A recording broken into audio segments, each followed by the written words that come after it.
Bismillahirrahmanirrahim. Assalamualaikum warahmatullahi wabarakatuh. Alhamdulillahirabbil alamin wa bihi nasta'in wal umuri dunya waddin. Wassalatu wassalamu ala asyrafil anbiya'i wal mursalin sayyidina wa maulana Muhammadin wa ala alihi wa sahbihi ajmain. Amma ba'd.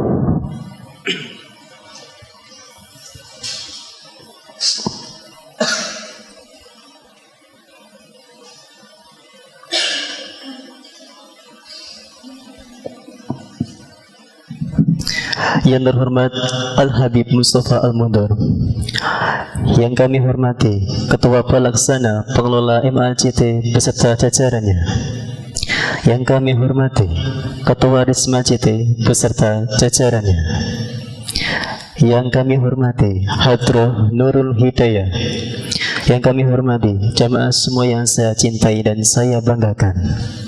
Yang pertama dan yang paling utama, marilah kita bacakan puja dan syukur kita kepada Allah SWT atas rahmat dan hidayahnya kepada kita semua, dan kita bisa berkumpul di majelis yang insyaallah penuh barakah ini, sehingga pada hari ini yang berbahagia ini kita masih diberi kenikmatan iman dan Islam.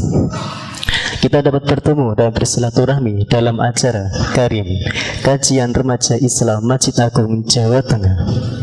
Tak lupa salawat serta salam tercurahkan kepada Nabi yang tidak pernah ke Cianjur tapi namanya tapi sanjung, Nabi yang tidak pernah ke Medan tapi namanya tak dikenang.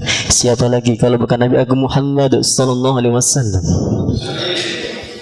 Semoga kita diharapkan syafaatnya besok di kamil akhir. Amin Allahumma amin. Hadirin sekalian saya hormati dan semoga dirahmati Allah, pada kesempatan yang berbahagia ini saya duduk di sini sebagai pembawa acara Karim Kajian Remaja Islam Masjid Agung Jawa Tengah.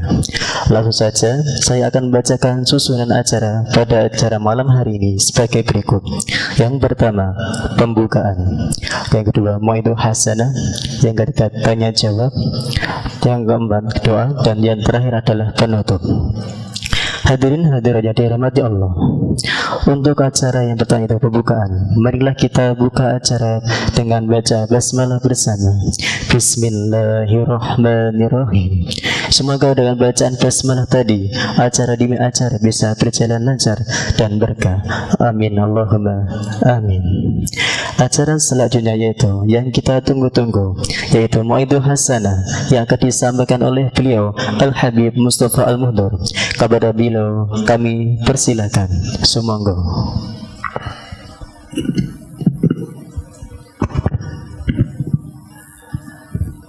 Bismillahirrahmanirrahim. Assalamualaikum warahmatullahi wabarakatuh.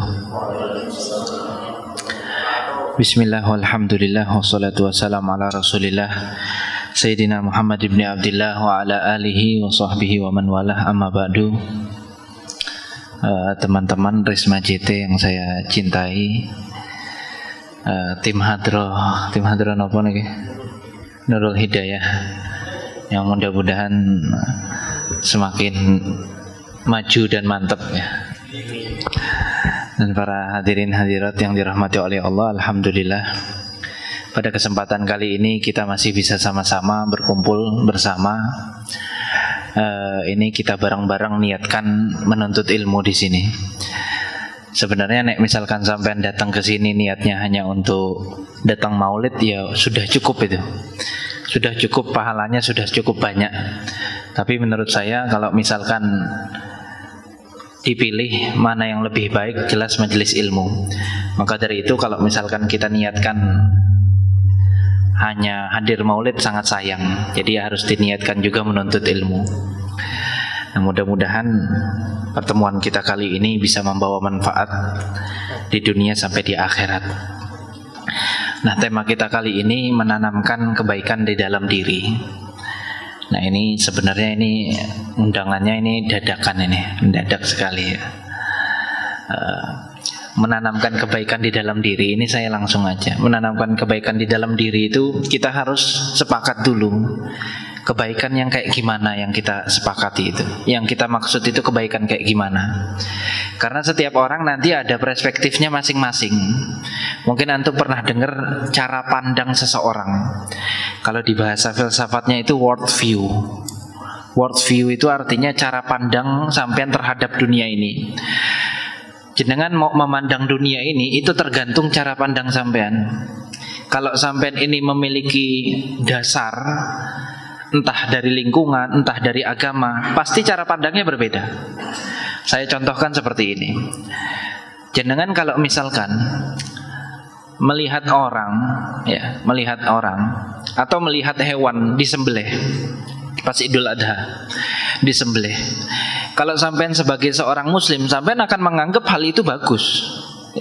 Hal itu bagus karena sampean mendasari pandangan sampean adalah apa? Seorang muslim. Oh, itu ibadah.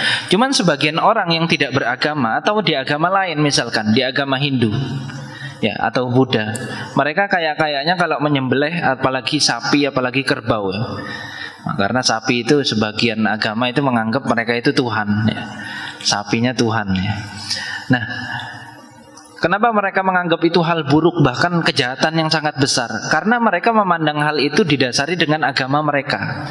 Jadi cara pandang ini menurut saya sangat menentukan sampean ini menentukan hal. Hal itu baik atau buruk itu tergantung cara pandang sampean. Nah, maka dari itu kalau misalkan ada seseorang kok dikomentari tatkala dia misalkan mengatakan saya tidak setuju dengan hal ini karena di dalam agama saya, misalkan saya mengatakan khamar itu saya tidak setuju. Kenapa sampean mengatakan tidak setuju? Ya karena saya memang agama saya Islam.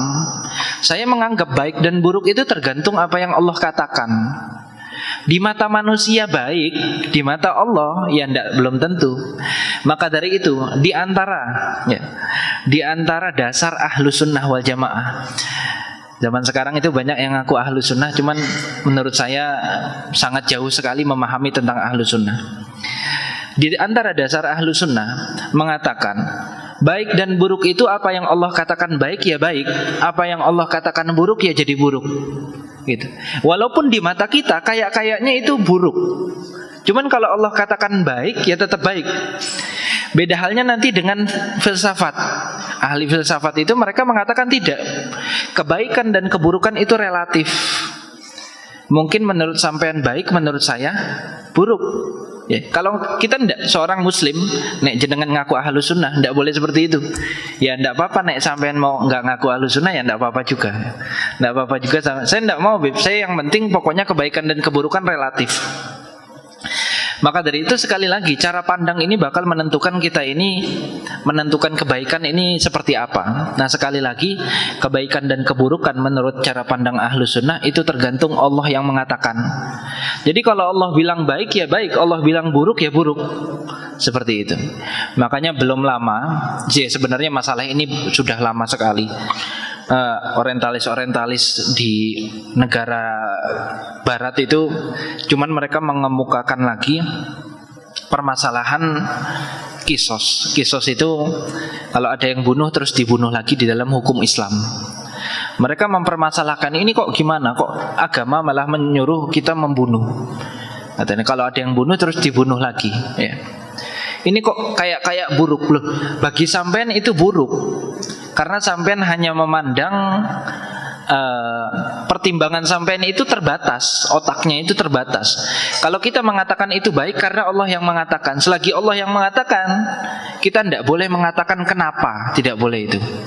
Kalau kita bertanya tentang hikmahnya boleh. Cuman kalau kita menanyakan kenapa kok Allah seperti ini, itu sudah di ranah kita itu kurang ajar. Karena tugasnya seorang hamba itu bukan menanyakan pekerjaan Tuhan. Tugasnya seorang hamba mengerjakan perintah Tuhan, bukan mempertanyakan pekerjaan Tuhan. Seperti itu.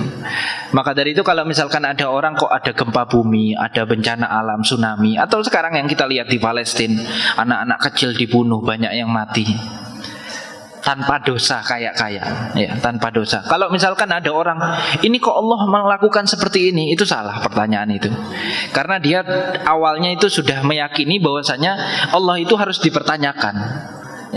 Yang dipertanyakan itu bukan Tuhan. Tuhan itu nggak bisa diprotes. Tuhan itu pemilik semuanya. Maka dari itu sekali lagi kalau kita menanyakan apa hikmah di balik semua ini, itu boleh. Ya. Nah, hadirin hadirat yang dirahmati oleh Allah, kalau kita sudah mengetahui berarti kebaikan ini tergantung Allah yang mengatakan baik jadi baik. Ya. Walaupun di mata kita kayak itu buruk. Ya. Ya, mata kita kan terbatas, akal kita ini terbatas.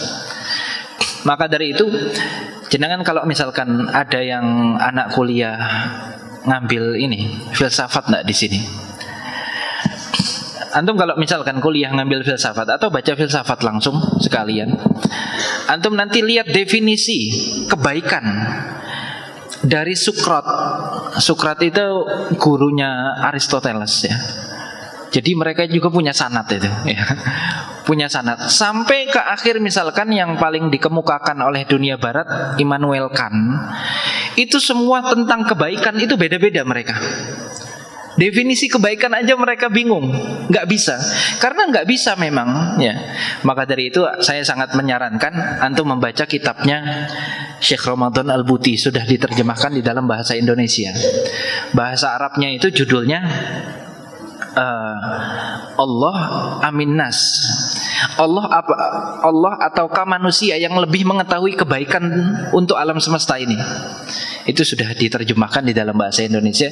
Itu sangat bagus ya, beliau membandingkan ya. Ya jelas kalau misalkan gini ya, ada seseorang bos memiliki satu pabrik perusahaan. Nah, dia ini sudah berpuluh-puluh tahun dia yang membuat pabrik tersebut, perusahaan tersebut.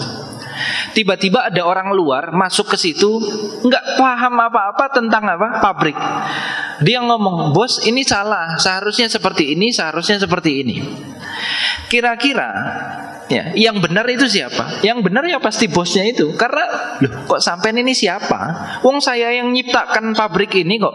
Saya yang buat peraturannya dari awal. Sampean ini tidak paham apa-apa kok tiba-tiba ngomentarin saya, itu salah. Begitu juga kita. Maka dari itu pandangan manusia itu untuk menentukan baik dan buruk itu sulit. Ya, untuk menentukan baik dan buruk. Apalagi untuk menentukan pahala, yang tidak bisa. Untuk menentukan pahala tidak bisa. Ya. Dan sekali lagi saya katakan baik dan buruk itu tergantung Allah Subhanahu wa taala. Kalau Allah mengatakan baik, Nabi Muhammad mengatakan baik, berarti itu baik. Ya. Walaupun kayak sekilas kita itu kayak bertentangan di akal kita, ya. Ya berarti bukan hukum Islamnya yang salah, yang nggak masuk akal. Kita aja yang kayak kurang berpikir, belum sampai. Nah, untuk menanamkan kebaikan yang Allah katakan, yang Rasulullah katakan, ini tadi mungkin saya ada segi. Itu memang baik dan buruk biasanya disebutkan di dalam ilmu filsafat. Nah, setelah ini untuk menanamkan, itu nanti masuknya ilmu tasawuf. Menanamkan baik dan buruknya. Walaupun nanti ada sisi filsafatnya juga, cuman saya tidak terlalu mau dalam ke situ.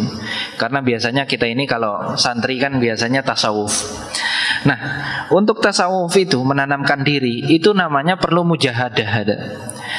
Jenengan itu tidak bisa hari ini sampai niat, saya mau jadi orang baik, saya mau rajin qiyamul lail, saya mau rajin baca Al-Quran, saya mau rajin sodakoh, saya itu tidak mau musuhan sama siapa-siapa. Malam ini niat sebanyak itu, besok langsung terrealisasi semua, itu mustahil, nggak ada. Makanya perlu difahami, kita itu setiap harinya sekitar 6.000 lebih ada besitan hati. Tahu besitan hati ya? Kayak pikiran itu sekelebatan. Itu selama 24 jam itu ada 6.000 lebih. Jenengan saat ini, wah, saya habis ini mau kemana ya? Tiba-tiba ada muncul lagi, saya harus ngambil duit. Muncul lagi, saya harus ketemu ini. Itu namanya apa? Perasaan yang nyangkut ke kita setiap harinya selama 6.000 banyaknya, sebanyak 6.000. Nah, semua sekelibatan hati itu kan tidak semuanya baik dan tidak semuanya buruk. Ada yang baik, ada yang buruk. Untuk menentukan baik dan buruk di dalam ilmu tasawuf, bisikan hati itu ada 4. Ada bisikan namanya rohmani. Rohmani itu dari Allah, ilham. Nah kita ini biasanya ilham ini orang-orang yang biasa kayak kita sulit. Biasanya itu untuk kekasih Allah, para nabi yang paling banyak. Jadi ilham ini diantara ciri khasnya, dia itu kalau sudah sampai ke hati kita, walaupun kayak aneh, itu kita nggak bisa menolak. Tenang hati, itu sulit. Sekali lagi ya, ini kayak untuk orang biasa itu sangat sulit. Nggak mustahil, cuman sulit banget. Biasanya itu orang-orang yang sudah luar biasa kekasih Allah, atau ya nabi sekalian. Contohnya, ibunya Nabi Musa. Nabi Musa itu baru beberapa bulan, baru dilahirkan berapa bulan. Ibunya Nabi Musa itu diperintahkan sama Allah, an alqihi fil yam. Kata Allah, ceburkan dia, hanyutkan dia di sungai. Sampai bayangkan seorang ibu baru mendapatkan anak, baru berapa bulan, kok bisa begitu tenang mengalirkan anaknya yang masih bayi? Mustahil. Cuman beda, ini ilham. Satu lagi, Nabi Ibrahim tatkala diperintahkan sama Allah untuk menyembelih anaknya Ismail, kok begitu tenang megang pisau? Nggak masuk akal, cuman ilham ini. Langsung tenang sudah. Perintah Allah itu langsung tenang. Kayak langsung Allah yang memberikan perintah langsung di hatinya. Itu rohmani. Sulit ya kalau kita. Yang kedua, ini sering kita ya, namanya biasa kalau dalam bahasa Arab was-was. Was-was itu tidak harus dari setan ya. Was-was tidak. Namanya cuman biasanya bisikan malaikat. Ini yang kedua. Bisikan malaikat ini kita sering ini. Alhamdulillah kita sering. Mungkin antum sering sudah nyalakan alarm jam 3 atau tidak usah, kebangun tengah malam. Pas kebangun kayak kepikiran, kayaknya nek sholat ini Masya Allah ini ya. Cuman ya karena tadi iman tadi, ciri khasnya dari malaikat ini, bisikan dari malaikat itu cepat. Nek kita tidak terima, dia pulang, kabur dia. Kayak tadi kita bangun jam 2:30, wah kayaknya qiyamul lail ini. Cuman karena kita malas wis tidur lagi, ya udah malaikat tidak bakal datang lagi itu ya.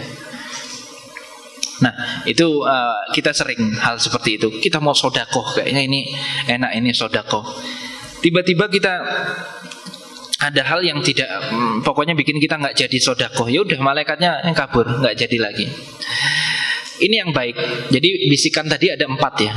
Bisikan hati itu ada 4. Yang baik itu 2, rohmani, ini ilham, atau dari malaikat ini. Dan ini sulit pokoknya kalau kita. Yang 2-nya lagi ini yang buruk. Yang ketiga namanya, ini yang buruk ya, waswasatu syaiton, dari setan. Setan itu ciri khasnya kalau bisikin kita, dia itu cepat berubah ya, cepat berubah. Makanya kita ini sering ngaco kalau ngomong ya, karena bisikan setan itu cepat banget ya.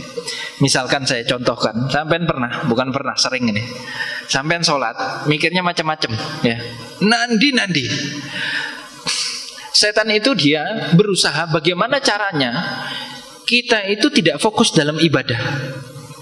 Embuh nanti dialihkan ke dia ke maksiat atau tidak ke maksiat. Antum mungkin sering juga tatkala sholat, kayaknya habis ini saya mau baca Al-Quran. Lagi sholat. Kalau lagi sholat mikirin itu, kira-kira baik apa enggak? Hah? Ya enggak baik ya. Sholat kok mikirin saya nanti itu ya. Itu berarti tandanya kita itu tidak khusyuk. Pokoknya dia berusaha bagaimana caranya sampai ini tidak khusyuk. Itu ciri khas bisikan setan. Cepat banget berubah ya. Dia entah mengemalingkan kita dari ke ibadah lain. Nanti kalau kita selesai sholat, padahal kita dalam sholat, kayaknya saya harus baca Al-Quran habis ini, itu udah tidak khusyuk ya. Dia berhasil. Nanti setelah sholat, dia berusaha lagi bagaimana caranya saya ini tidak baca Al-Quran. Entah nanti dia malingkannya dengan ibadah atau hal lain. Nanti setelah sholat, astagfirullah, diingatkan sama dia, astagfirullah, saya harus jenguk keluarga saya, silaturahim juga, ini pahala ini. Wis tidak baca Al-Quran ya. Baru jalan mau silaturahim keluarga yang kita tuju tadi, di perjalanan nanti ada lagi pikiran, kayaknya saya kemarin udah janji mau sodakoh sama fulan. Itu terus diputar sama dia. Entah nanti ke maksiat, yang penting kita itu ibadah tidak jadi-jadi, atau jadi ibadah jadinya tidak ikhlas atau tidak khusyuk tadi. Pokoknya bagaimana caranya ibadah kita cacat. Tapi perlu diingat, Bisikan setan ini mudah ngilanginnya. Sampai baca a'udzubillahi minasyaitonirrajim yang khusyuk tapi ya minta sama Allah, sholawat, insya Allah hilang. Itu bisikan setan ciri khasnya. Yang paling jahat ini, yang paling jahat yang keempat ini. Ini bisikan yang sulit. Ini namanya bisikan hawa nafsu. Yang bisikin bukan orang lain, bukan sesuatu yang lain. Yang bisikin kita sendiri. Diri kita membisiki diri kita sendiri. Makanya kita ini kan ada baiknya ada buruknya ya. Kita ini ada baiknya ada buruknya. Enggak ada orang itu namanya buruk semua, enggak ada. Baik terus enggak ada juga. Nah, bisikan hawa nafsu ini itu tidak bisa. Kita itu kalau misalkan lagi di antara ciri khasnya, saya katakan ciri khasnya itu biasanya dia kalau sudah mau sesuatu itu sulit kita palingkan. Wah, ini jadwal ketemuan pacar ya. Itu mau dipalingkan bagaimanapun kuatnya kayak apa itu sulit. Kalau tidak tidak biasa kita latih diri kita itu sulit. Lagi di HP lihat-lihat Instagram, ini buat mas-mas ini. Lihat ada yang bening sitik, iku mau scroll angel tuh mas. Kising senyum-senyum pengalaman ini ya. Itu hawa nafsu ya. Jangan mulu. Kita kan biasanya nyalahi setan terus halaiki setan. Loh, sampai dewe yo. Nggak. Itu hawa nafsu. Jadi kalau hawa nafsu itu ndak kayak setan. Hawa nafsu itu kalau setan kan berpindah-pindah cepet. Kalau hawa nafsu kalau sudah mau itu udah. Saya mau bakso hari ini, harus bakso ini. Walaupun sulit, tak terjang terus. Ya. Nek mau ketemuan yang haram-haram gue, ndak harus ketemu saya. Sulit itu. Sampean kalau ndak menuruti hawa nafsu biasanya sumpek. Biasanya sumpek. Kalau ingat kejadian yang pernah sampean lakukan, alhamdulillah. Kalau ndak ingat nanti coba. Ya, sampean coba langgar hawa nafsu itu. Ya, masih ketawa-tawa ini. Nah, atau misalkan contoh gampangnya, mau sholat subuh. Ya, mudah-mudahan ya rajin sholat subuh. Atau mau qiyamul lail wis. Biar contohnya luwih apik ya. Mau qiyamul lail, sampean coba.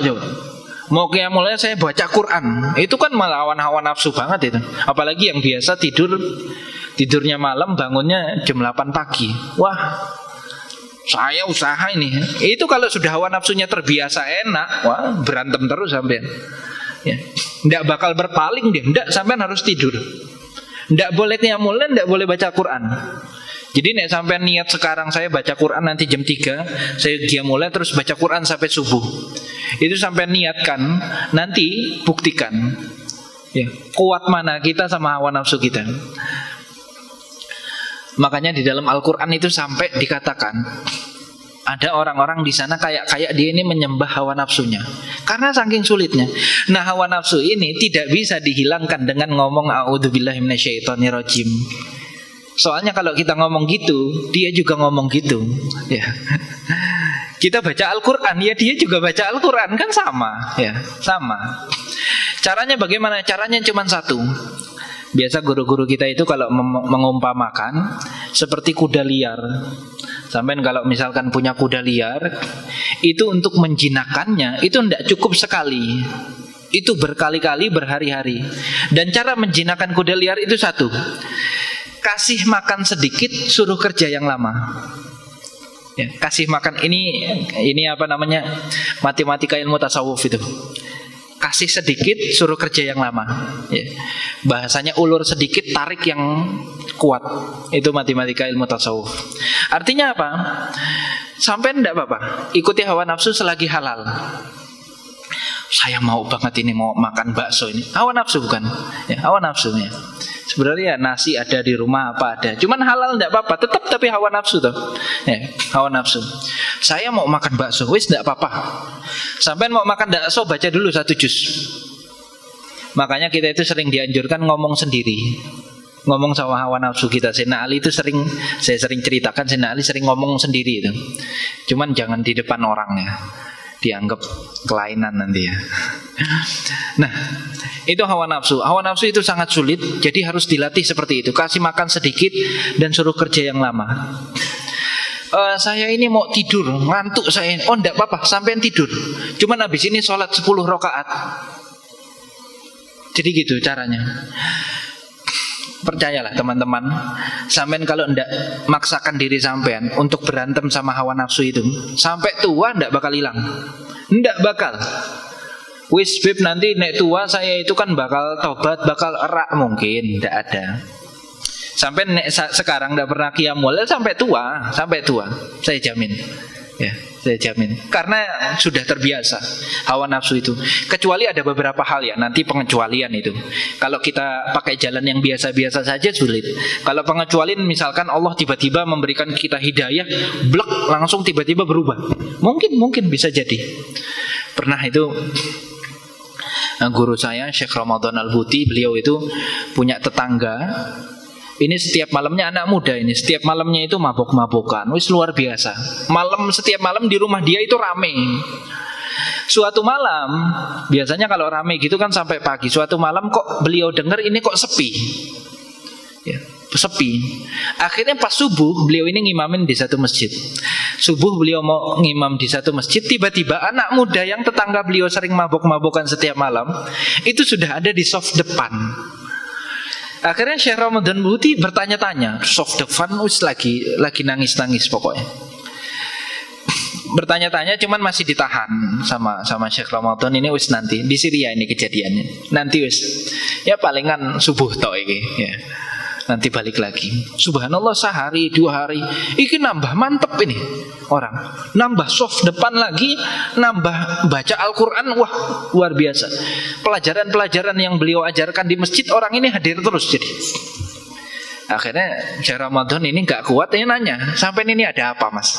Kok tiba-tiba dari yang tadinya di bawah bumi bahasanya, wis hancur lebur sudah kehidupan sampean, sekarang kayak malaikat sudah, ngeri sudah. Sampean masih muda kok sudah ngeri seperti ini. Kata dia, ya Syekh, antum ingat tak pas malam itu kok saya tidak jagongan sampai pagi, tidak mabok-mabokan sampai pagi katanya. Iya itu kok kenapa tumben? Karena pada malam itu mereka itu ada urusan, mereka pulang duluan. Nah akhirnya saya ini bingung sendirian, sumpek. Was biasa jagongan sampai pagi, saya sumpek sambil megang botol minuman keras itu ya. Minuman keras. Gak ada orang, gak ada siapa-siapa di rumah saya, hanya ada tembok. Akhirnya saya ngomong sendiri, kata dia. Ngomongnya gimana? Kok bisa sampean berubah? Gara-gara omongan ini saya berubah omongannya. Dia ngomong gini, ya Allah, kayak berdoa jadi omongannya kayak ngajak ngomong Allah. Ya Allah, Engkau ini tahu ya Allah, antara aku dan Engkau ada hijab yang sangat besar. Ada tembok yang tidak akan bisa menghilangkan tembok tersebut kecuali Engkau. Dia ngomong gitu. Dan Engkau tahu ya Allah, aku mustahil menghilangkan tembok itu. Tembok antara aku dan Engkau, hijab penutup. Kalau Engkau tidak menolong aku menghilangkan hijab ini, tembok ini, siapa lagi yang bakal menolongku? Dia cerita, subhanallah Syekh, setelah saya ngomong kayak gitu, di hati saya ini ada suatu semangat yang sampai sekarang belum padam. Saya kayak maunya ibadah terus tidak berhenti. Pokoknya saya tidak betah saya. Saya kayak mau tobat terus. Wah, pokoknya luar biasa. Sampai sekarang yang antum melihat, kata beliau gitu. Kata orang ini. Ya, ini sampai jangan berharap seperti ini ya. Wis saya nunggu kayak gitu aja wis ra mungkin. Yang normal-normal saja udah. Ya. Orang itu bisa dekat dengan Allah dengan 2 cara. Yang pertama, dia usaha sendiri, itu kebiasaan manusia. Kita ini manusia biasa ya. Yang kedua, ini kayak Allah tarik langsung dia. Allah yang pengen dia ini dekat sama Allah. Banyak itu. Maka mungkin sampai sering lihat teman-teman itu kalau mau bangun, beberapa orang itu kalau mau bangun malam itu kayaknya nggak perlu alarm, nggak perlu apa, bangun sudah. Jam 3 ya bangun sholat, wis kayak biasa aja, nggak ada masalah. Kita kadang alarm wis pirang-pirang 5 menit sekali, ya masih aja jam 7 pagi. Jadi gitu. Jadi dengan 2 cara ini. Dan sampai tidak boleh memakai cara kedua di dalam ilmu tasawuf, cara khusus tadi. Nggak, itu jalur VVIP sudah. Tidak boleh. Itu tidak bisa dipesan tiketnya. Itu hanya Allah yang memilih nanti. Kita pakai jalur biasa aja semangat. Nah, untuk semangat dalam menuju Allah itu, untuk membiasakan diri, menanamkan kebaikan di dalam diri tadi, itu ini. Musuh kita itu setan dan hawa nafsu. Yang parah itu kalau hawa nafsu kita udah besar, setan ini rajin. Ya, kebanyakan kita kan tidak menganggap setan ini musuh ya. Kebanyakan menganggap setan ini ya teman dekat bahkan ya. Jadi kalau misalkan hawa nafsu kita sudah besar, setan ini rajin bisikin kita. Nah, ini masalahnya.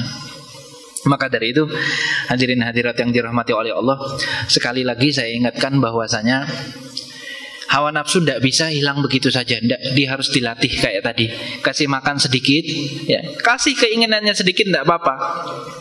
Ini anak muda misalkan, saya mau main game, tidak apa-apa. Selagi halal tidak apa-apa.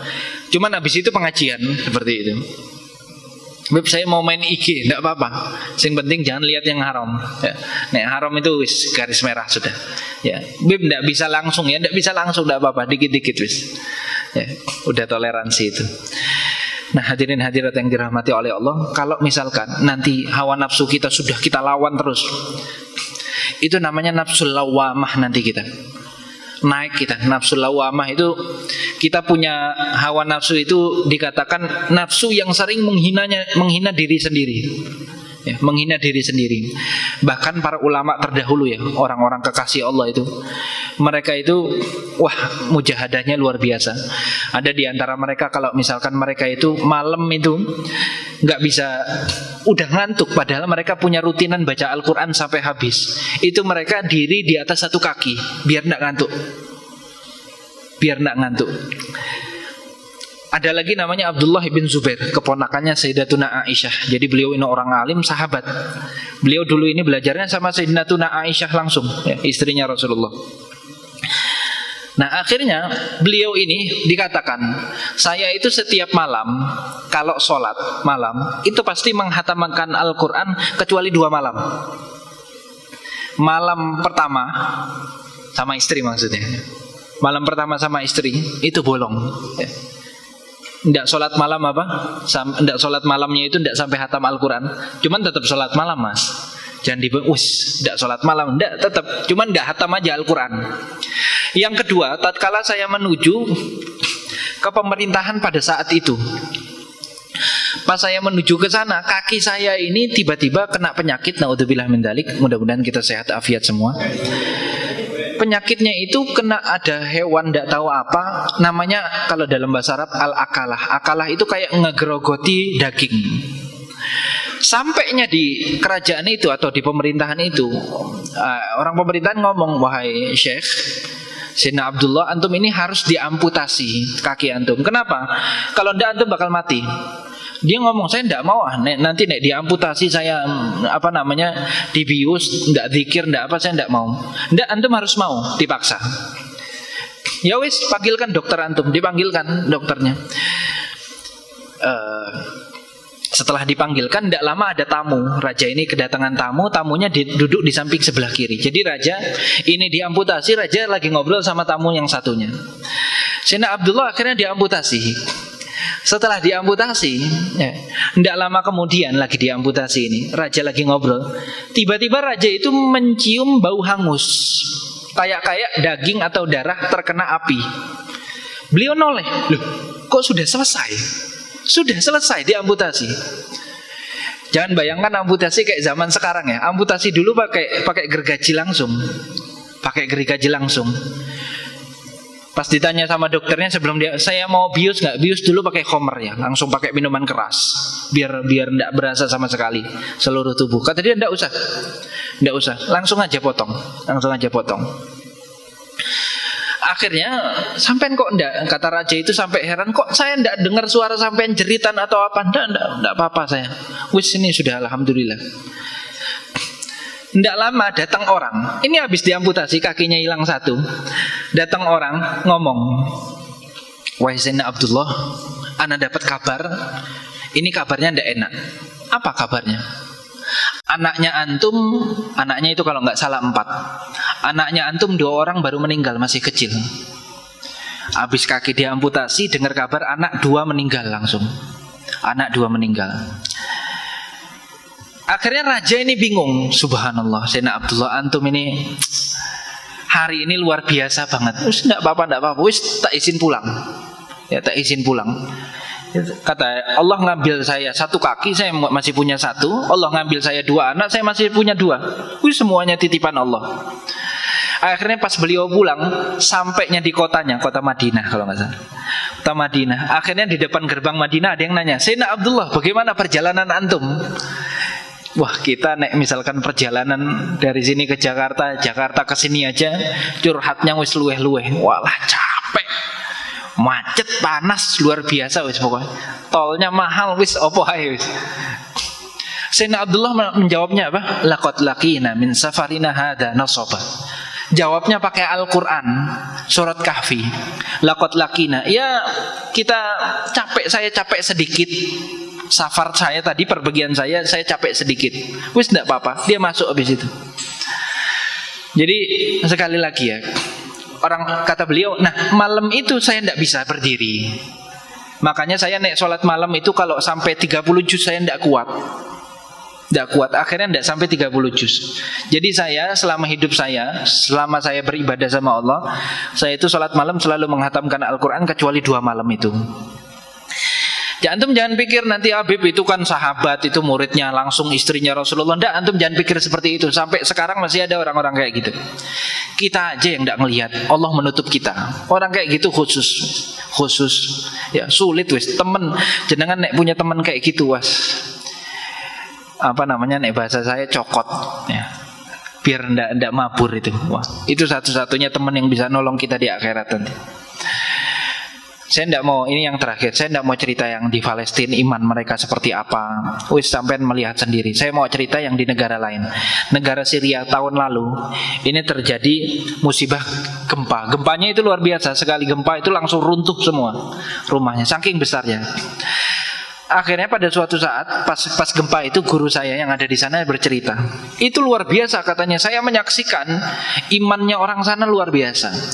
Ada orang kakek-kakek mungkin umurnya 60-70 tahun. Dia ini tertimpa puing. Jadi gempa belum sempat ngapa-ngapain langsung hancur.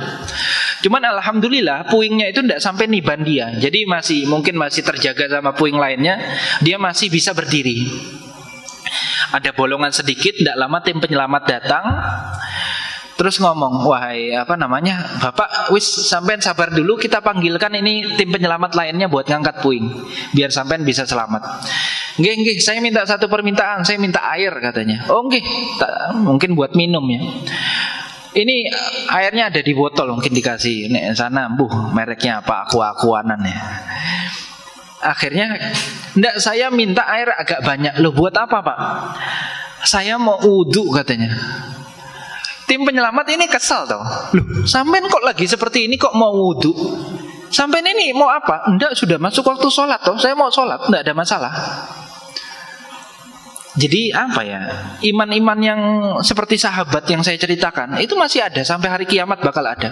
Kalau kita tidak memiliki iman seperti itu, Allah bakal datangkan orang yang punya iman seperti itu. Ya, di dunia ini tidak bakal kekurangan orang baik, tidak bakal kekurangan orang yang dekat sama Allah, tenang. Ya. Ada lagi cerita, ini juga nenek-nenek mungkin 60-70 tahun, tertimpa juga. Akhirnya dibilang sama tim penyelamat, Bu, sampean mundur dulu. Ini biar kita angkat nanti. Sebelum diangkat, tadi kan saya lagi di rumah, terus tiba-tiba hancur rumah saya. Gara-gara saya minta satu, ambilkan saya kain, saya buat nutup kepala saya, kerudung. Karena saya di rumah lagi nggak pakai kerudung, umur 70 tahun.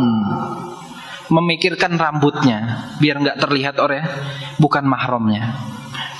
Saya yakin ini orang-orang seperti ini nanti di akhirat ketemu Rasulullah langsung bilang Rasulullah itu cinta sama mereka. Yakin saya udah. Iman mereka ini iman-imannya para sahabat yang sulit banget digapai, sulit. Ya. Umur 70 tahun enggak apa-apa sebenarnya, dia keluar auratnya kelihatan, rambutnya dia bilang enggak, saya enggak mau. Ambilkan saya kerudung baru angkat. Ya, saya lagi di rumah mungkin lagi masak lagi apa tiba-tiba runtuh, saya tidak pakai kerudung, ambilkan saya kerudung. Ya. Saya yakin orang-orang seperti ini nanti yang akan menjatuhkan alasan-alasan orang-orang yang munafik. Jadi kalau misalkan nanti ada orang yang beralasan, ya Allah aku tidak menutup auratku, panas kok ya Allah. Mungkin ibu-ibu tadi yang dipanggil sama Allah, sampean panas apa? Ini loh di bawah puing. Ya. Ada orang yang gak rajin sholat terus, ya Allah saya agak capek. Sampean capek apa? Ini loh umur 70 tahun di bawah puing, gak punya apa-apa. Guru saya yang terakhir cerita, ada anak kecil keluar dari puing, yang pertama kali dia lakukan sujud syukur. Terus dia mengatakan, Allah, kita berharap, kita minta sama Allah mudah-mudahan anak-anak kita dijadikan orang-orang yang seperti itu. Ya. Dan yang terakhir, ada anak yang meninggal. Ini cerita yang meninggal. Tadi kan yang hidup semua, ini yang meninggal. Dia ini belum balik ya, mungkin 7 tahun, 8 tahun, yang penting belum balik, laki-laki. Pas dia meninggal, itu di kantong dia ditemukan satu kertas. Mungkin dia nulisnya ini kayak pas mulai gempa. Pas mulai gempa dia langsung nulis. Tulisannya bunyinya seperti ini, ya Rob li yaumin lam usolli. Umur 7 tahun, 8 tahun berarti belum wajib sholat ya, belum wajib apa-apa. Tidak apa-apa dia kalau tidak sholat, belum wajib. Ya Rob li yaumin lam usolli. Ya Rob, ya Allah aku 2 hari belum sholat ya Allah. Jadi dia takut mati dan dia belum sholat. Padahal tidak apa-apa, sampai langsung surga itu. Anak kecil nek meninggal belum balik ya langsung surga dia. Belum ada dosanya ya. Cuman yang dia keluhkan seperti itu, ya Allah aku 2 hari belum sholat. Nah ini nanti orang-orang yang seperti ini bakal didatangkan oleh Allah Subhanahu Wa Taala bagi orang-orang yang punya alasan ya. Maka dari itu sekali lagi, untuk menanamkan kebaikan di dalam hati kita, di dalam diri kita, circle-nya diperbaikin, teman-temannya. Kedua, rajin-rajin dengar-dengar cerita-cerita orang-orang soleh, orang-orang yang imannya kuat ya. Jangan sering kumpul sama orang yang sering ngeluh. Itu bikin penyakit, itu dohir batin gue ya. Apa aja dikeluhin, penyakit dohir batin gue. Mungkin sekian dari saya kembalikan ke moderator.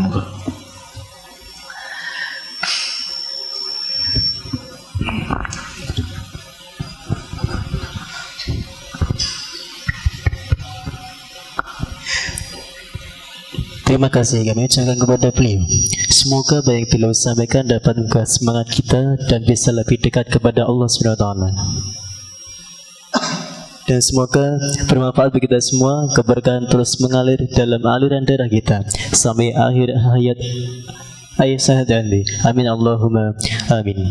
Acara selanjutnya adalah tanya jawab. Bagi akhwat dan ikhwan, saya persilakan untuk bertanya kepada beliau. Saya kasih 2 pertanyaan, yang satu akhwat dan yang satu adalah ikhwan. Bagi para penanya, kami persilakan. Sumonggo.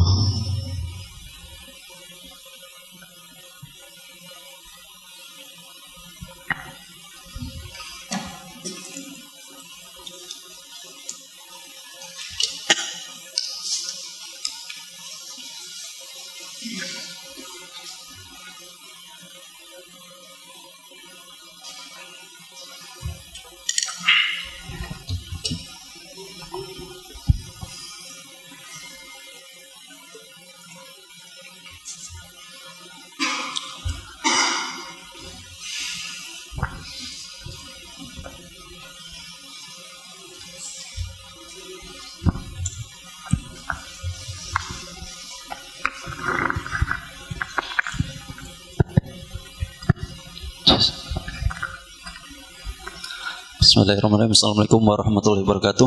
Waalaikumsalam. Izin bertanya, Habib.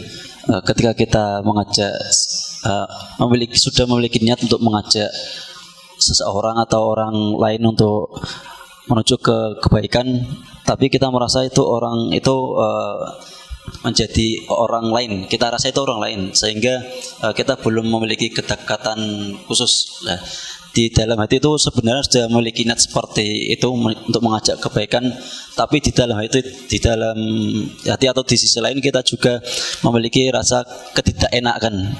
Misalkan kalau kita mengajak orang tersebut ke kebaikan, tapi orang tersebut sebenarnya itu orang lain, kita takut kalau orang itu merasa kayak kita dianggap sok gitu loh. Nah, itu bagaimana mengatasi rasa ketidakenakan seperti itu, Bib? Terima kasih. Wassalamualaikum warahmatullahi wabarakatuh. Waalaikumsalam. Oke. Ini tak jawab langsung. Jadi kalau misalkan kita itu mau ngasih tahu orang tapi kita itu tidak enak, ya, mengatasin ketidakenakan itu gimana?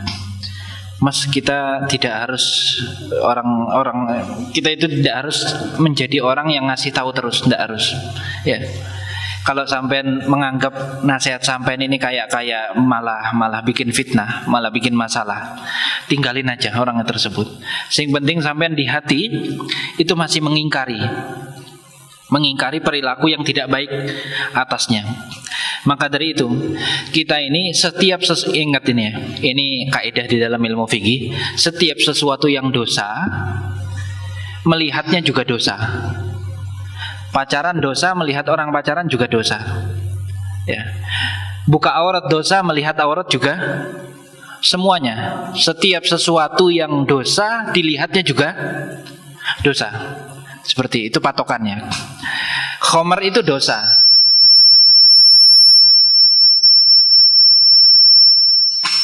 Khamar itu dosa. Ya, minuman keras itu dosa. Melihatnya juga dosa. Jadi bagaimana Bib kalau kita melihat hal-hal seperti itu, apalagi di zaman sekarang kita macam-macam. Minimal di hati kita ingkar, itu sudah cukup. Dan itu iman yang paling rendah. Kalau kita malah bahagia, kita ikut di dalam maksiat tersebut, ya. Jadi seperti itu. Kalau misalkan ada orang kok kita nggak enak mau ngasih taunya, ya tidak usah. Ya, tidak usah. Tidak usah kita kasih tahu, kecuali kita tahu caranya biar mereka itu tidak tersinggung atau macamnya. Tidak apa-apa kita kasih tahu. Kalau tidak bisa, tidak apa-apa. Sing penting hati kita masih tidak rela. Gitu aja. Oke, monggo. Ada lagi? Ada lagi, semoga dari akhwat. Ya, wah. Ya.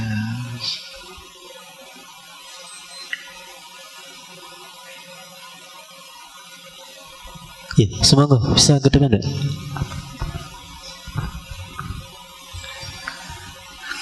Oke. Teriak juga enggak apa-apa, Mbak. Teriak mah.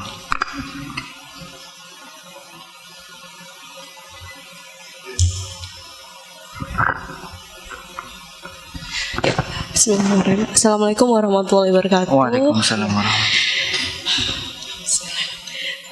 Mau nanya, sebelumnya kan tadi Habib bilang bahwa kalau orang berubah itu kan ada dua. Yang satu dari kita usaha sendiri, dan yang kedua itu dari hidayah dari Allah. Yeah. Ya, sebelumnya ini memang saya kan ya jauh banget dari Allah gitu ya Bib ya. Pernah ngelakuin pacaran juga gitu. Dan tiba-tiba di sini dari Allah saat itu kemungkinan mau serius gitu. Ya, terus tiba-tiba keluarga udah dekat, udah saling kenal. Terus di hari ingin mendekati mau menikah itu kan habis itu tiba-tiba dari pihak pria itu langsung pergi bilang yaudah kita udahan gitu Bib. Lah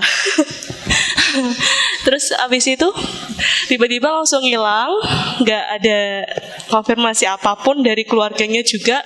Jadi langsung kayak blokir semua akses kita tuh diblokir gitu kan. Dan sampai hal itu terus kemungkinan dari bapak juga banyak pikir gitu kan Bib, nggak nyangka buat cowok yang selama ini nemenin gitu kan. Nah jadi pikiran, dan sampai di hari bapak sampai nggak ada. Terus aku sebelum bapak nggak ada kan sakit, terus aku minta tolong gitu kan sama temennya dia untuk konfirmasi, karena ke psikiater juga bapak bilang mohon maaf dokter bilang ini harus dikonfirmasi ke temennya gitu.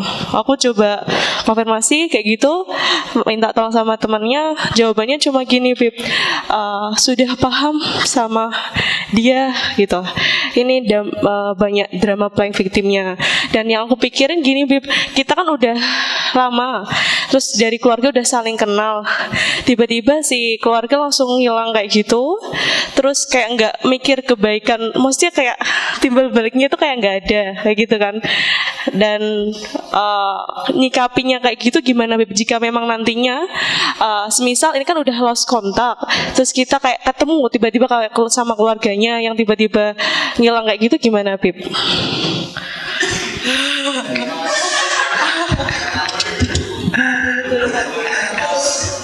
Nggih Mbak, santai Mbak. Sebelumnya saya sarankan yang perempuan cari calon ciri khasnya satu, yang takut sama Allah, itu aja. Saya enggak, kalau ditanyain Beb kriteria yang baik, saya enggak tahu kriteria yang baik kecuali yang takut sama Allah, itu aja. Ya, yang ini juga yang laki-laki, nek cari perempuan yang takut sama Allah. Takut kalau mau melakukan maksiat itu takut. Gitu. Itu bakal yang buat laki-laki ya. Kalau menemukan perempuan yang seperti itu bakal bisa mencetak gitu, ya. Nah, untuk perkara mbaknya.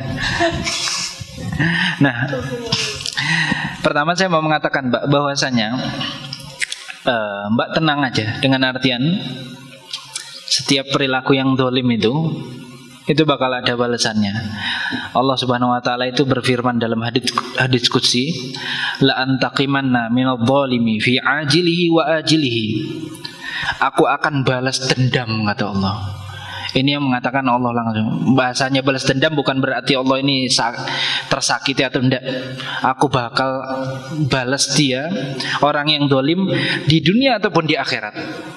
Jadi tidak ada yang namanya dunia ini ceritanya ada yang dolim terus yang terdolimi tenang-tenang aja, atau yang didolimi itu atau yang mendolimi tenang, tidak ada. Pasti nanti ada balasannya. Untuk orang tua Mbak, itu harus cari psikiater yang lain itu Mbak. Cari psikiater yang lain. Kalau misalkan atau selain orang tuanya Mbak ada yang sampai sakit seperti itu, atau mbaknya ya, mbaknya sakit seperti itu. Bapak sudah tidak ada toh. Iya. Ya. Maksudnya orang lain, kalau misalkan dari keluarga Mbak atau mbaknya langsung, kalau masih kepikiran dengan sakit hati seperti itu, Mbak tidak usah heran Mbak, di dunia ini banyak orang jahat. Ya, banyak orang jahat dan juga banyak orang baik ya. Banyak orang jahat. Jadi di dunia ini kita ini tidak bisa menghindar dari musibah. Sebenarnya saya tadi mau menyinggung tentang musibah. Musibah itu ada dua Mbak. Musibah itu ada musibah secara dunia, ada musibah secara akhirat. Musibah secara dunia kayak tadi Mbak, tidak punya duit itu musibah secara dunia. Tidak punya jodoh musibah secara dunia ya. Ini musibah semua Mas ya. Sakit itu musibah secara dunia. Ada musibah secara akhirat, tidak sholat, rajin maksiat, itu musibah secara akhirat. Nah di dunia ini setiap manusia itu tidak terlepas dari dua musibah ini. Cuman kalau orang muslim ya sejati, sing penting bagaimana caranya dia tidak terkena musibah secara akhirat. Itu sing penting. Tidak apa-apa wes saya ini disakiti orang, sing penting Allah ridho, wis aman. Itu. Jadi sebenarnya ini untuk merubah mindset langsung ke situ memang sulit Mbak, harus perlu latihan. Cuman yang saya bisa sarankan itu aja, sabar. Saya itu kalau dicurhatin orang masalah dia, saran saya cuma satu, saya tidak mau. Saya bisa mengasih Mbak kata-kata yang mungkin enak didengar, Mbak kayak tenang sementara. Enggak, saya biasanya enggak seperti itu. Saya biasa langsung belak-belakan, saya bilang enggak ada cara lain kecuali sabar. Rasulullah sering ngomong sama sahabatnya, isbiru, sabar wis di dunia ini. Sabar, sampai punya masalah sabar, sampai sulit meninggalkan maksiat, capek meninggalkan maksiat, berat meninggalkan maksiat, sabar. Kata Rasulullah apa? Hatta talqani alal khut, nanti saya tunggu di telaga saya. Nah ini harapan kita semua. Jadi yang saran saya cuma satu, sabar. Gitu aja ya. Kalau mau nanya lagi boleh? Kalau misal ini Bib, ini kan dia udah kayak gitu dan ninggalin gitu kan, malah dia yang bahagia duluan, dalam bahagia sendiri kayak tenang, terus ya biasa kan dapat info kayak gitu, terus ibunya keluarganya semua langsung ya semisal ibu langsung umrah gitu-gitu, itu gimana Bib? Ini wongnya teko enggak ini? Saya curiga wongnya teko orang. Nek teko kita eksekusi di sini gitu. Enggak ya. Aman ya. Enggak apa-apa Mbak. Apa namanya? Saya katakan lagi, Mbak lihat dia bahagia. Bahagia secara apa dulu Mbak? Kalau saya katakan ada orang terkena musibah duniawi, dia badannya, atau saya katakan gini, orang ada sehat Mbak, duitnya banyak, istrinya cantik, cuman tidak pernah sholat, ada enggak? Oke. Ini orang tidak punya musibah secara duniawi, secara akhirat, wah hancur dia. Ada orang lagi Mbak, banyak bahkan sakit-sakitan, sudah tua, tidak punya uang, ya. Jalan sudah bungkuk, cuman sholat 5 waktu di masjid, ada enggak? Kiai-kiai itu, kiai-kiai desa, luar biasa. Dia ini duniawinya musibah, hancur lebur duniawinya, akhiratnya aman, gitu. Jadi saya mau mengatakan secara ini lagi Mbak, ini untuk penutupnya ini Mbak. Nanti nek misalkan apa namanya, Mbaknya masih kurang puas, di belakang layar sama Masnya gitu. Ya. Curhatnya nanti lewat apa namanya, biasa itu banyak yang curhat di IG yang kayak gini ini banyak Mbak. Ini hampir mirip. Dan gitu saya setiap ngasih saran itu saya tidak banyak sabar. Saya bilang, sing penting sampean perjuangkan akhirat ridho Allah. Tidak peduli itu musibahnya kayak apa, sing penting itu ridho Allah. Kebahagiaan Mbak yang sampean katakan, Beb dia kok lebih bahagia Beb, padahal dia dolim. Loh kata siapa? Dia bahagia secara duniawi aja. Cuman kalau tidak sholat malam, tidak sholat subuh ya bodoh. Ya bodoh dia. Atau dia tidak minta maaf sama sampean, tetap menjalankan dosa terus. Gitu aja ya. Jadi yang sampean anggap itu bahagia, itu tidak bahagia Mbak ya.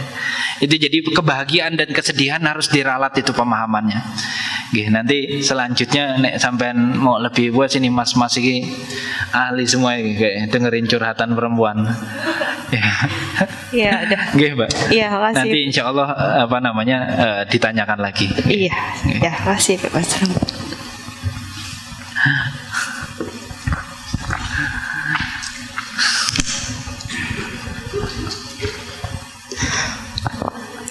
Oke, terima kasih kepada penanya. Habib ini, maaf Habib, ada pertanyaan lagi boleh enggak Habib? Ada pertanyaan lagi? Satu aja ya. Satu aja, oke. Siap. Ini dari teman sini. Pertanyaannya tentang menanamkan kebaikan. Bagaimana Habib agar kita mampu menanamkan hal-hal yang baik dalam pikiran kita? Sebab seringkali saat ini kita mudah sekali mempunyai pikiran yang cenderung pesimis dan kadang terlalu mudah curiga. Terlalu mudah apa? Curiga. Seperti itu. Iya, itu tergantung orangnya. Jadi sampai orang itu bisa buruk sangka terus. Kalau orangnya itu dia asalnya buruk, jadi tergantung inna ala mafik yadhar ala mafik. Mulut itu ya tergantung apa yang dalam hati. Nek kita ini orang jelek, saya katakan seperti ini, Mas, saya katakan ya, sampai nek dengar kata-kata paha di otak sampai apa Mas? Rak genah iki koyoke. Ya. Itu kenapa? Karena sudah terdoktrin seperti itu terus. Kalau ulama dengar kata-kata paha, itu yang mereka bayangkan itu hukum aurat. Ya, itu pertama. Yang kedua nanti masalah ilmu. Ada masalah ilmu tentang paha itu. Ada. Jadi apa yang kita bayangkan tatkala kita mendengarkan sesuatu, ya, kalau jelek, kalau orangnya jelek, pasti yang dibayangkan jelek. Pasti yang dibayangkan jeleknya. Kalau misalkan orangnya baik, apa yang masuk ke dalam hati dia, ya, itu pasti baik. Sesuatu yang buruk saja ya, kalau masuk ke dalam hati orang yang baik jadi baik. Saya sering cerita ini. Dulu Al Habib Umar bin Hafid, beliau pernah dakwah di salah satu pedesaan di Yaman sana. Yaman itu ya saking panasnya, anginnya itu panas. Akhirnya samping-samping beliau ini ya murid-muridnya itu kena panas kan, kita biasanya mukanya ini cemberut, merengut ya. Yang senyum Habib Umar toh. Habib Umar senyum. Akhirnya ditanya, Habib ini kan panas, harusnya kan sampean sambatan apa piye ya, merengut wis minimal mukanya itu masem. Enggak, beliau senyum. Kata beliau apa? Maja aminal jamil jamil. Apa yang datang dari maha indah itu indah. Ya, ini semuanya itu tergantung mindset kita ini, pikiran kita. Mata kita sama, Mbak. Ukuran otak kita sama. Cuman hati kita beda. Nanti ini hati yang menentukannya. Ada orang mengejek kita. Nih orang jelek, dalam hati dia, wah kurang ajar lagi, ngejek aku, harus tak bales. Nih orang buruk, nih orang baik, diejek orang, ini kayaknya ada benarnya ini orang ngejek saya. Langsung ingat hadis Nabi, ma zada abdun afwan illa zadahullah izza. Tidaklah seorang hamba itu selalu memaafkan kecuali dia diangkat derajatnya. Jadi tergantung mindset kita. Jadi pertanyaan hal itu untuk menanamkannya itu tergantung dianya. Nah, untuk menjadikan diri kita memiliki mindset yang baik tadi, itu tadi yang saya sebutkan, circle, sama jangan temenan sama orang yang buruk. Ya, itu aja. Oke. Nah ini yang terakhir, saya itu membuka 24 jam. Saya pernah dinasihatin guru saya, jangan pernah menutup pintu, karena sekarang saya tinggal sama mertua, jadi tidak bisa. Jadi tutup pintunya. Jadi kalau jadi ulama atau kiai atau ustadz, guru saya itu menyarankan jangan pernah tutup pintu. Ya. Bayangkan kalau Nabi itu punya waktu untuk ditemui. Ya. Bahaya banget ya. Begitu juga pewaris Nabi, tidak boleh. Pewaris Nabi itu tidak boleh ada waktu khusus, tidak. Pewaris Nabi itu harus siap terus mengayomi umat. Jadi kalau misalkan sampean mau konsultasi masalah atau IG saya terbuka terus dan rumah enggak terbuka terus. Cuman nek ada ya ada saya ya. Ya. Itu saja. Terima kasih Habib. Terima kasih kepada penanya sudah memberikan pertanyaan. Semoga bisa bermanfaat buat kita dan berkah. Amin Allahumma amin. Hadirin hadirat yang dirahmati Allah, tidak terasa acara demi acara telah kita lewati. Menuju acara terakhir, kita akan baca doa. Doa akan dipimpin oleh beliau Al-Habib Mubahar Al-Mundhar. Saya persilakan. Bismillahirrahmanirrahim. Alhamdulillahirabbil alamin. Allahumma shalli wa sallim ala sayyidina Muhammadin wa ala sayyidina Muhammad. Allahumma aqsim lana min khasyatika ma tahulu bihi bainana wa baina ma'asik, wa min ta'atika ma tuballighuna bihi jannatak, wa min al-yaqini ma tuhawwin bihi alaina masa'ibad dunya. Allahumma matina bi asma'ina wa absarina wa quwwatina ma abqaitana waj'al tharana ala man zalamana. Allahumma la taj'al musibatana fi dinina wa la taj'al ad-dunya akbar hammina wa la mablagha ilmina wa la tusallit alaina man la yarhamuna bi rahmatika ya arhamar rahimin. Rabbana atina fid dunya hasanah wa fil akhirati hasanah wa qina adzabannar. Sallallahu alaihi wasallam Muhammadin wa alihi wasallam. Walhamdulillahi rabbil alamin. Alhamdulillahirrahmanirrahim. Untuk acara tadi adalah penutup. Hadirin hadirat jadi rahmati Allah. Untuk penutupan acara ini, mari kita tutup dengan bacaan doa bersama. Alhamdulillahirabbil alamin. Kini telah tiba di acara terakhir. Saya selaku pembawa acara mohon maaf sebesar-besarnya bila ada salah dan tutur kata dalam membawakan acara ini. Terima kasih kepada hadirin semua atas perhatiannya. Izinkan saya pantun ya. Dari irian banyak cendrawasih, roti mengembang diberi ragi. Cukup sekian, terima kasih. Semoga esok berjumpa lagi. Saya Akil Lazarus, izin pamit untuk diri. Wallahu muwaffiq ila aqwamit thoriq. Assalamualaikum warahmatullahi wabarakatuh.